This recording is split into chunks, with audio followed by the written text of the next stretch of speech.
And so now I get the honor of introducing you to our communications experts. First, I'd like to introduce Patty Tucker. Patty is my colleague here at goBeyondProfit, as well as, hello Patty. Hi. As well as a strategic communications expert and advisor.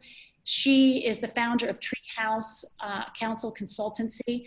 She brings to the conversation over 30 years of communication support for her clients, and that included 14 years at Edelman. I also want to introduce you to Alicia Thompson. Alicia is currently serving as the Vice President of Communications at Randstad USA. Hi. Good afternoon, Alicia. Alicia also is willing to share with us over 20 years of experience as she has guided corporate communications through companies of all sizes, including those with Fortune 500 environments like Coca-Cola, Bell South, places like Popeyes or Edible Arrangements. Alicia, thank you for being here. And last but not least, let me introduce Ben Deutsch. So Ben is an adjunct professor at the University of Wisconsin in Madison.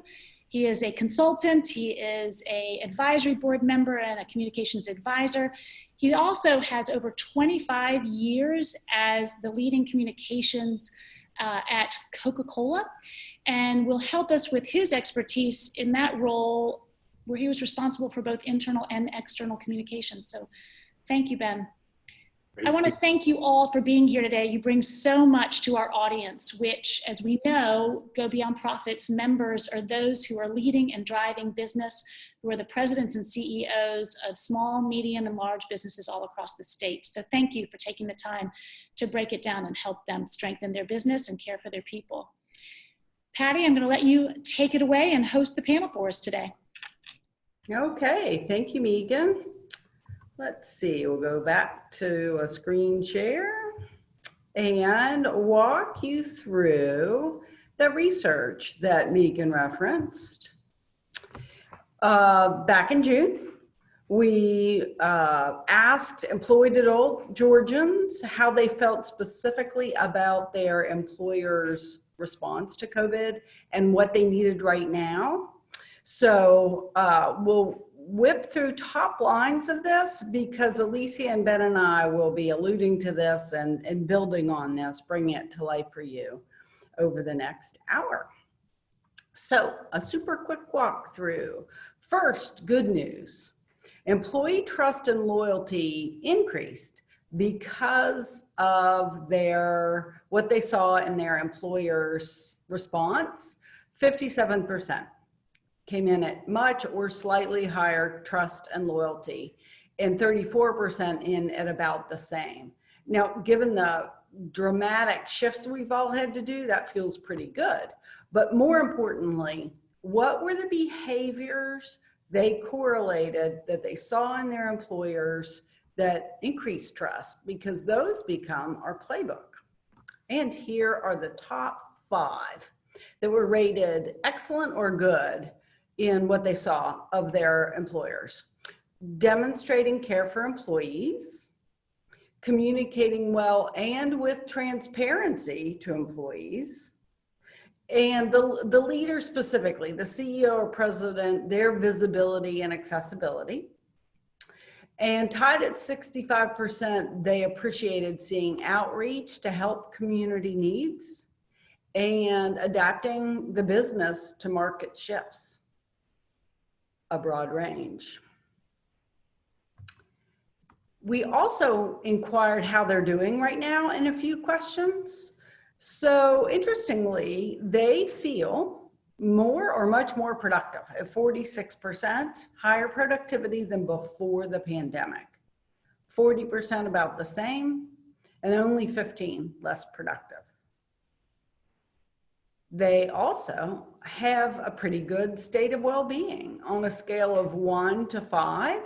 They came in on an average of 3.6, leaning toward positive, energetic, and happy. But don't let that fool you, they are worried.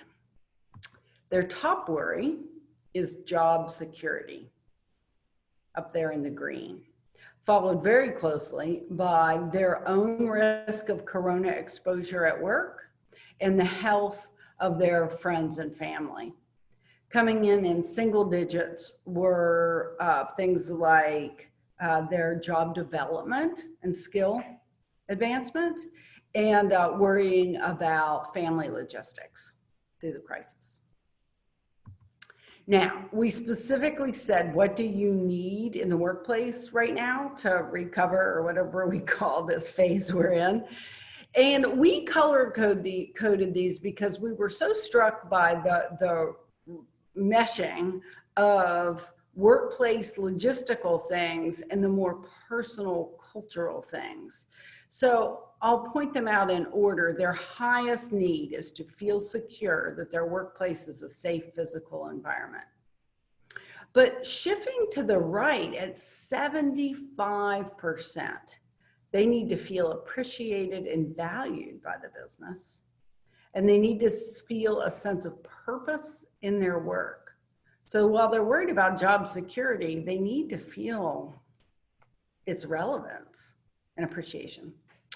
Then lower than that even, they wanting flexibility to work between home and the physical workspace. Interesting.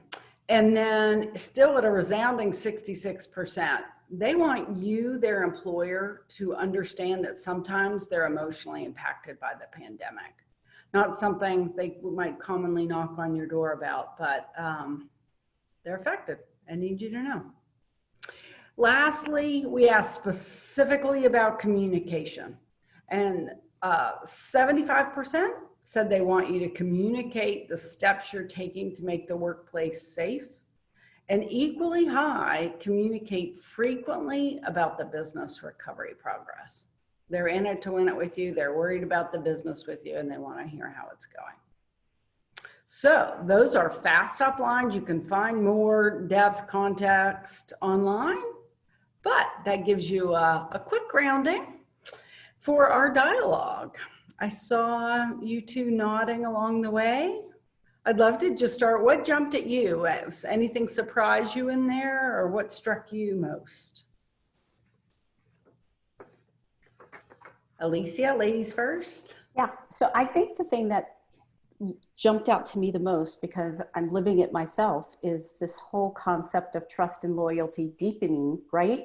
So we do a bi-weekly pulse survey of our employees, and that's what they have told us, is they feel more connected and closer to the organization now than perhaps they did before. And I totally link that to communications. We are communicating with them more frequently.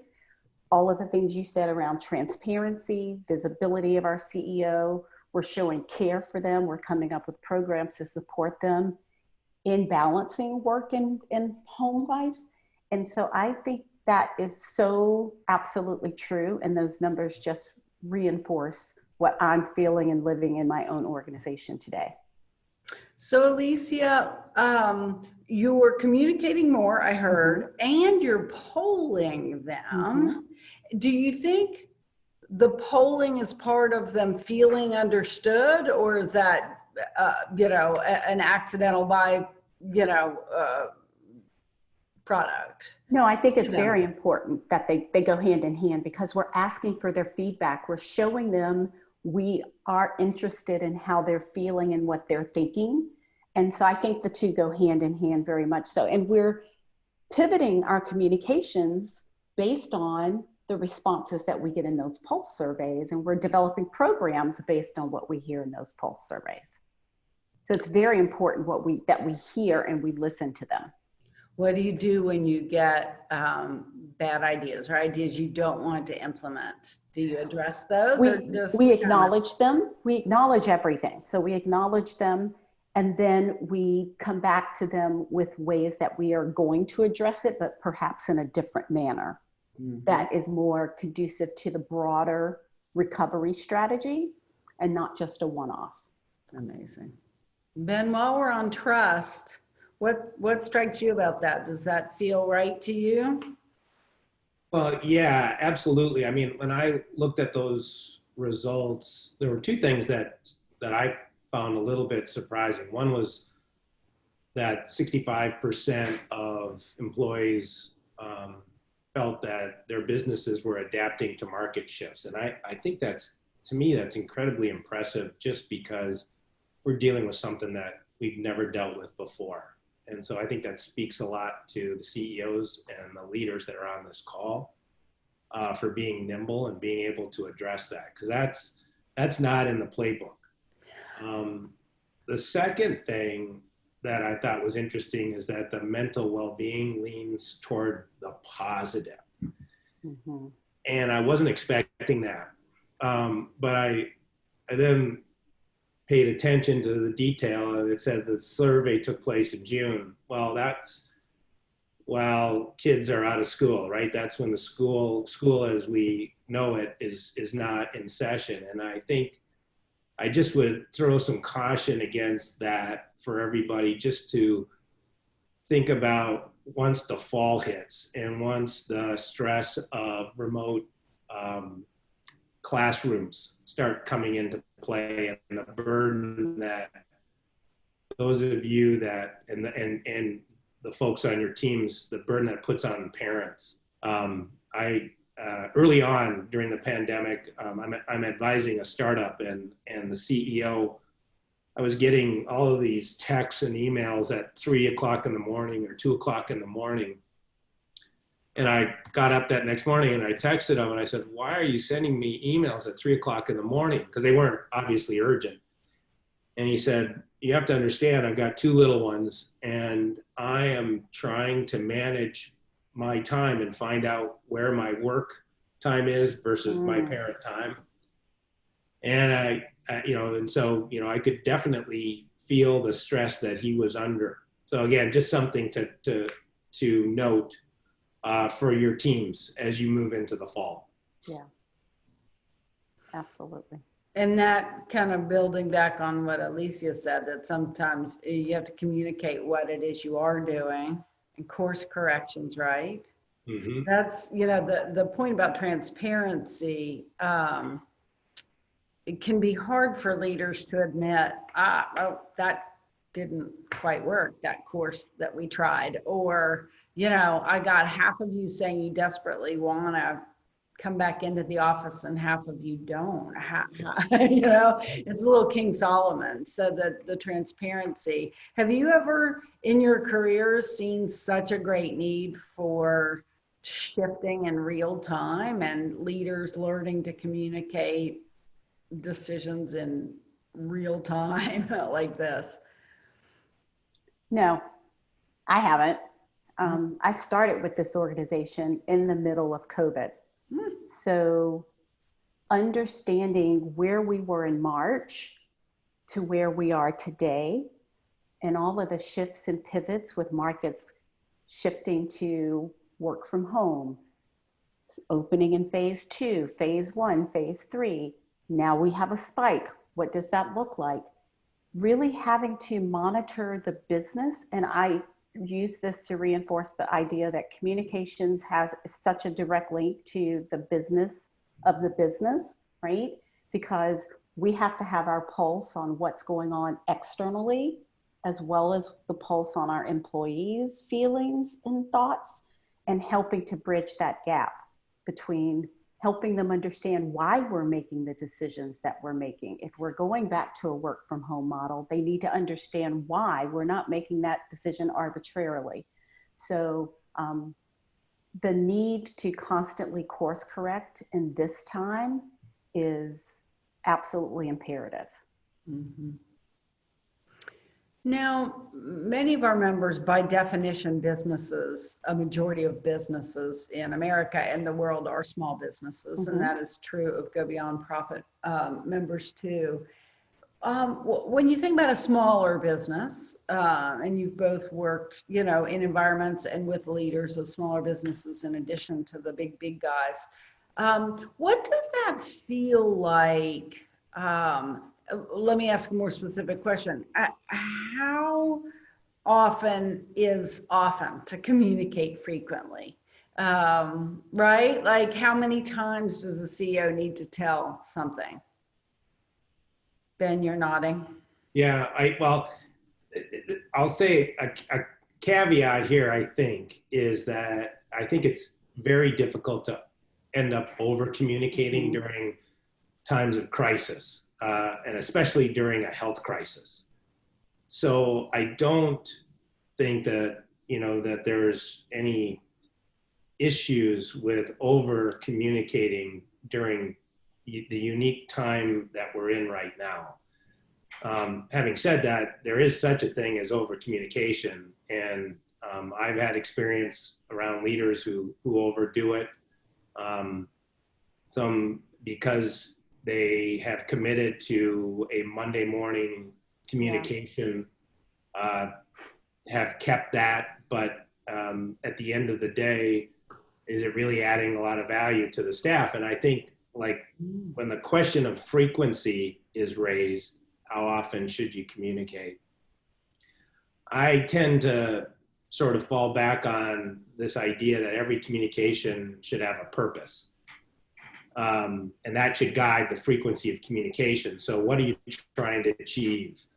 Are you informing your teams and your employees? Are you trying to inspire, engage, or have them, change behaviors? But be very purposeful about communicating. And I think that, to me, guides the frequency, because if there is a purpose behind your communication, then there's a need to do it. Yeah.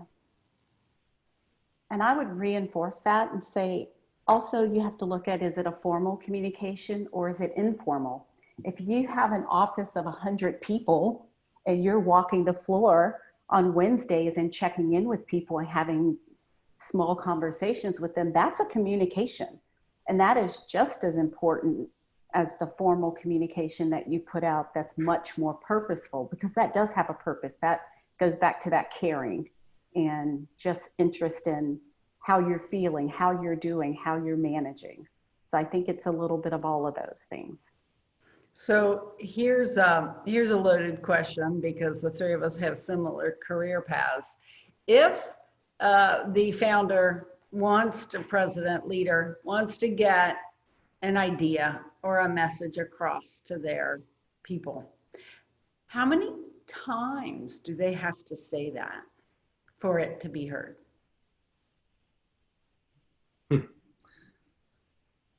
Well, I'll go ahead, Alicia. I think, there's the one thing that you learn about being in the communications business is that repetition is a really good thing. Mm-hmm. If you really want something to have a foundation, you need to repeat it. Everybody knows that when they follow, the political campaigns, those successful ones who are trying to really get a message across, they just repeat it. And it often feels, from the leader, to be repetitive, but that's a natural feeling. And it shouldn't dissuade you from being clear about the message. And I would say you'll know if your message isn't getting through, because you'll see, again, if every communication has a purpose, you'll see whether or not you're being successful. And I think that can serve as an important guide. Yeah. And depending on your business, if your business is just shifts, if you have shifts that work, right, you've got to repeat that message across all of the shifts to make sure that everyone hears it. And you have to watch, if you're asking for a change in behavior or an action, your call of action, then you can watch and see if you need to repeat that message again to make sure that it's getting through to everyone. Yeah. We had a laugh earlier. I'll tell the audience that it's very common to have your executive say, haven't we already told our people this? And we as communicators have to say, we have to keep telling them, because it just, it needs to be told different ways, different methods, repeat it to be understood, believed, and for it to sink in. Well, I would like to talk about that idea of purpose, that 75% of them need to feel a sense of purpose in their work, and the same percentage wanted to feel valued, which are related but different. So this word about purpose, how would you explain to a small business who doesn't know, they're just out performing a service or with a retail store, like how would you describe purpose to them in a way they would understand and could translate to their people? So for me, purpose, and for some of the smaller companies I've worked for and some of the global companies I've worked for, purpose is really all about what makes people get out of bed every morning to come to work and do what they do. Yes, for some, and for many, it's always just going to be a paycheck. But for some people, they come to work to feel like they are contributing something or they're making a difference.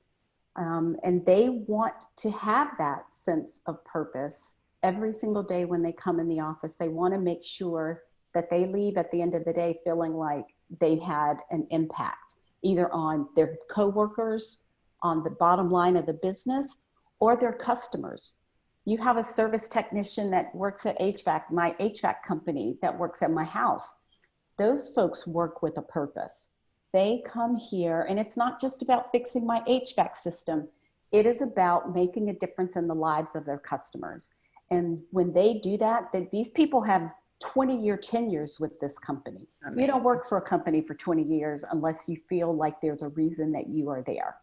And so purpose is just really, really important, that you help people understand and find that for themselves.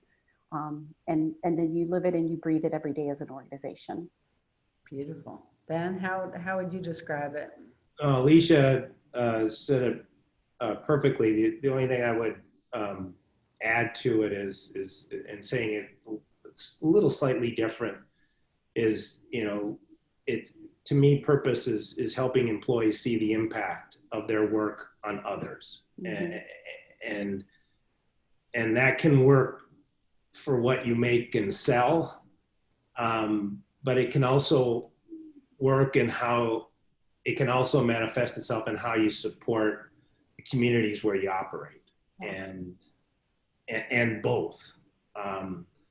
But it's about impact. And Alicia said it perfectly about any kind of task ultimately has impact, and that impact should have and can have a very positive result, which I think is what helps motivate people beyond paying their bills every day, every week. That beautifully said, both of you. And that leads me to one of the numbers we heard, the insights we got, was that 65% of them valued their employers' community response, that they cared for the community, even while the whole place was going topsy-turvy. They were probably being sent home, their shifts were shortened, who knows what. But that they still valued in great numbers that their employer helped take care of community needs too. It's like we're all in it. How does a struggling small business think about community? Is that other? Do they have to do it? Do they, the businesses right now are worried about keeping the lights on and how they're going to keep a customer flow and how they're going to get their employees back. How do you think about the community, and how did so many, evidently, of Georgia companies earn a good grade on doing that? Sometimes I think community starts from the inside out, right? So it's support of each other for your coworkers and support of the things that they are doing individually in the community. If the organization supports what five employees decide to do Meals on Wheels, people see that as a benefit to the organization and to themselves. And so, like I said, community can start from the inside in, and just how you support each other and your team members. And then that can expand outward.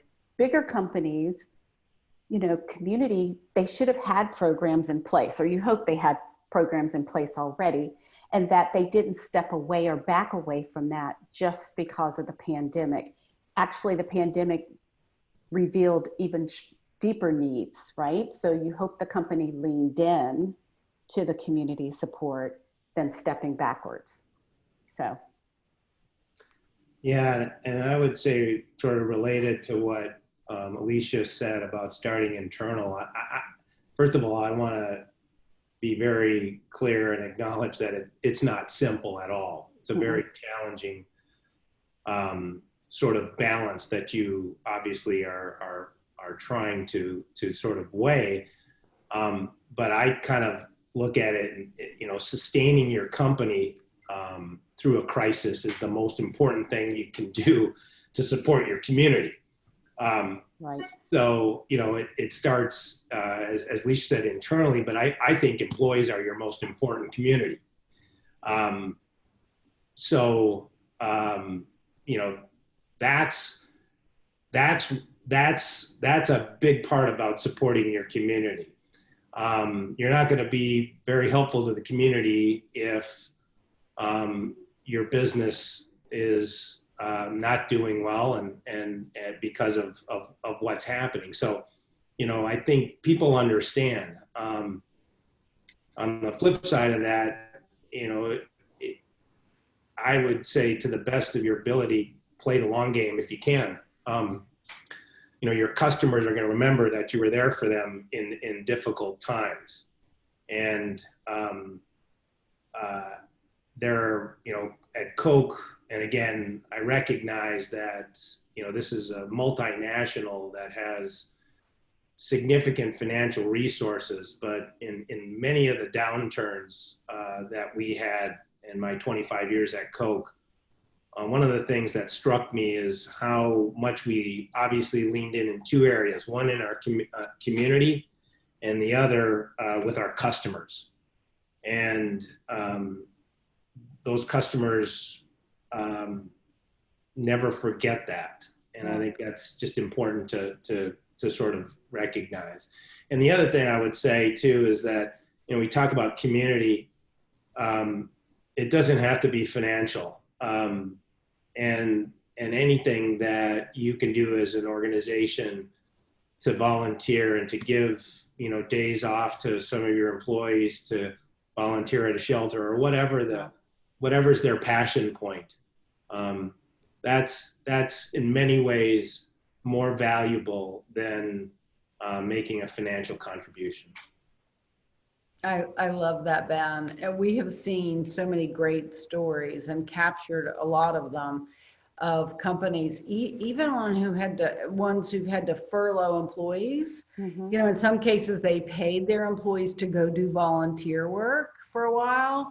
One restaurant that closed, had to close its doors as a restaurant, but opened up as a community food kitchen where the community brings food and donations, and then it's given out to people who need it. If you don't think the neighborhood is going to beat a path to that restaurant when it can open, I mean, not everyone can do that. I mean, you know, but your point is well taken, Ben, that you might have some idle assets or idle time, or, you know, want to keep your people on insurance and they need a few hours to, you know, so it's been really heartwarming to see how people use the shift and incorporated taking care of others along the way.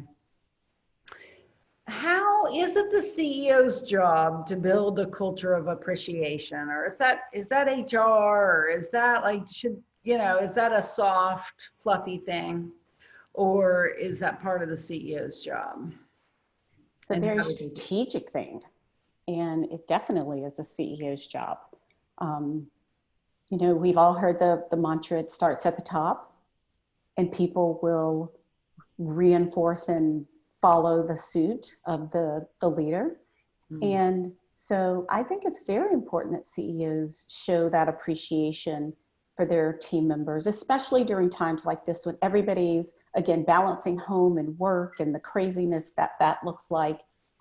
So they're giving an extra effort just to get things done in a lot of cases. And so showing appreciation for them reinforces that caring that you need. And those are the people that will be most loyal to you and hang in there through the tough times and be there at the end of this pandemic, whenever that is, and will be as loyal and trusting of the organization as possible. Love that. Yeah, I would agree 100% with that, Alicia. One of the things that surprised me during my 25 years at Coke was the realization how one person really dictated the culture of an organization that has 130,000 employees across 200 countries.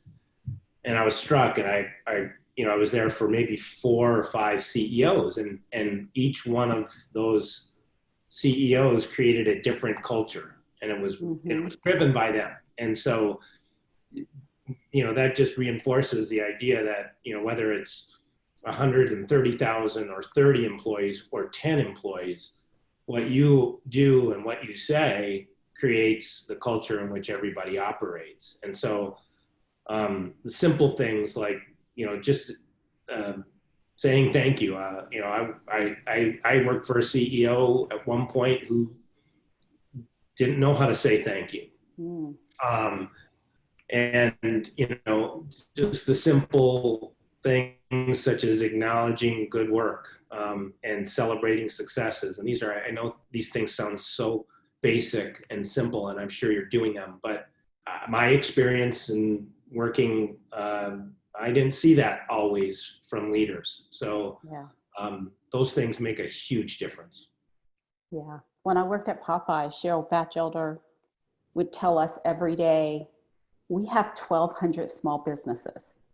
Each restaurant is a small business, whether it's owned by a franchisee that owns 20 or a franchisee that owns 1. And it is extremely important that when you're dealing with each restaurant's restaurant manager, team, crew, whatever, that you treat them like they are a small business. They are a P&L that contributes and rolls up. But for us, they're an individual entity. And so she spent her first year on the road visiting as many of those 1,200 restaurants as she could, getting to know those managers, those people that were running those individual businesses. And I can't tell you how much that meant to them to have the CEO show up on their doorstep and go back in the kitchen and fry chicken with them. I mean, it was amazingly powerful for them to see her as part of their team. Amazing.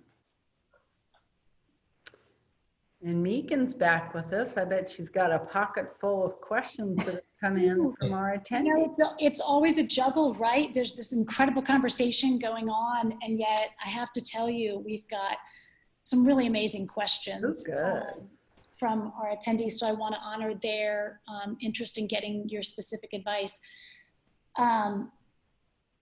Here's one that's coming up in different veins: the tougher communications, or the communications that aren't the easiest of communications, whether that it's talking about furlough or it's talking about a business strategic shift that may leave some not being optimized, or it's talking about racial injustice or other pressing social issues. How do you advise CEOs in terms of, again, that transparency or that sense of frequency and communication when they need to talk about the tougher stuff? So all of the communications that I have developed for my CEO recently around racial injustice and furloughs, et cetera, everything started with heart. That whole concept of caring and transparency and blending those two in a way that people understand, yes, these are tough decisions, and I struggled with making these decisions, but they were what we needed to do for the business. And so in some cases, we took other measures so that we didn't have to furlough people. And you just help people understand your car allowance is going away, but your car allowance is going away so that we can save 20 jobs. And people understand that. But heart, everything that I write for her, it starts with how is she feeling about this? Like, what are her true emotions around this? And that goes to the transparency and the sense of vulnerability. People have to understand that you're a real person and you struggle with these decisions as much as they would, or you struggle with knowing the impact and understanding the impact that it's going to have on them. And when you can do that, that's when you really start to build some connection with your team members and your employees in a really, really unique and powerful way. Yeah, couple things to add there. I think, today, especially since we live in a Zoom world, I think it's so important for those kinds of communications to be done via video or in person, because what Alicia was saying, it's hard to communicate heart over an email, although you can, but it's even more effective if your teams and your employees can see and hear you. There was a communication that these are the hardest communications, and I think the receiver of those communications they look for the thing that's relevant to them, and in many cases, whether it's job losses or things that can impact them, that's what they tend to focus on. But there's an example of a communication that the Airbnb CEO did 3 or 4 months ago, maybe it's even longer, and he was announcing layoffs as a result of COVID. And it was, and I know Patty, you commented on it too, and Alicia, I don't know if you had seen it, but yeah, it was the most single best communication that I've ever seen done by a leader about something so difficult as job losses. And he did all of the things that Alicia was saying: genuine, transparent, human. He spoke from the heart, and he explained in great detail what went behind decisions. Yep. And then he gave people a real clear path forward as to what to expect. It was, I've never seen anything like it. Agreed. No, we've referenced it often, Ben, not only for the transparency and the authenticity that he was able to communicate and his teams helped him to communicate, but also the way that the purpose that was established in their company, the purpose statement that they had unearthed at their core, drove how he spoke and drove how his company acted. It wasn't a tangential concept that lived in a silo. It literally was the underground, the grounding for every action he had to take in the tough times. And because they'd lived according to the purpose, then the tough conversations and the tough communications resonated with that purpose that people understood. So back to That's a great point. That's a great point. Yeah. When you unearth your purpose, it can really guide the core, even in the tough times, not just in the sunnier times when you feel like writing a check could work. They really can undergird the tougher places. You all over your career have worked in remote dynamics. Remote has become ubiquitous. Remote is now, everybody has to manage a dispersed workforce, a work from home workforce.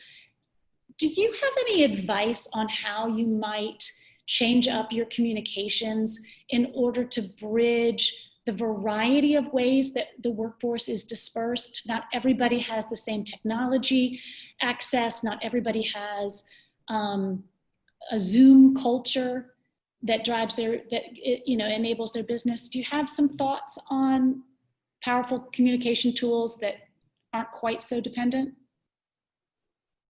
I think what Ben just mentioned about video is really important. It's something that can be sent out.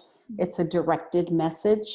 And so that's pretty powerful way to communicate versus just an email chain or something like that. A lot of companies are using text messages with such a dispersed workforce. They're leveraging that as a very good way to stay in touch. And like I said, we do surveys, we do these pulse surveys. And so constantly checking in with your employees with a system where they can just kind of type a 1 to a 10. And then you respond with letting them know that you've heard their feedback and you're responding in kind is another good way to kind of continue to keep that connection and that two-way communication going. And I think that's important.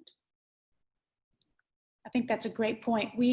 After we did the pulse poll of working Georgians broadly, from that we crafted basically a one-page download for our members to be able to create their own survey. Mm-hmm. And when you mentioned that, it reminded me of that tool to capture your employees' voices and be able to share back their voices in the communications that you're writing. Yeah.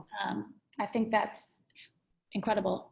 I'm noting that we tell people that we will stick to a time limit that honors their day. One last question before we go. If you were going to break it down, definitely do the following 2 things. If you were to give a checklist to our companies, to our CEOs, are there a 1, 2, 3 that you would say these are essential? Well, I'll start in that I think two-way dialogue is critical. So it's authentic, audience-centric, but also leader-centric. So if you're not really good on a stage, video might work for you. And some of your audience might prefer email or text or Zoom, you have to have two-way dialogue to know that you're reaching everybody. And it's going to change, and you got to keep it up. Otherwise, you don't know if you're just communicating into a vacuum. I guess I would say that, because I think we touched on a lot of important things. I think one point that I wanted to leave everyone with, that, again, this may sound incredibly basic, but this whole idea about when the talk track doesn't match up with the behaviors. And I think, right, the most important thing that you can do as a CEO or a founder or leader of an organization is lead through your actions. The words are often really important, but they fall second to the behaviors. And I learned it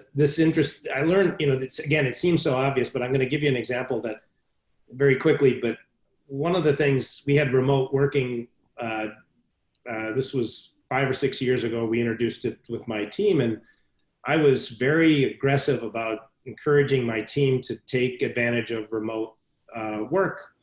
And I communicated it several times to them, and several of my team members took it.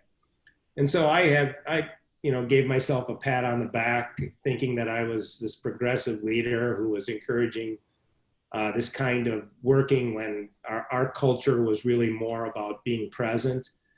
But it wasn't until I retired and I had drinks with one of my direct reports, and she shared with me that she never felt comfortable working from home. And I said, why? I explained to you several times. I supported that. I would, put it in writing. I would say it in meetings.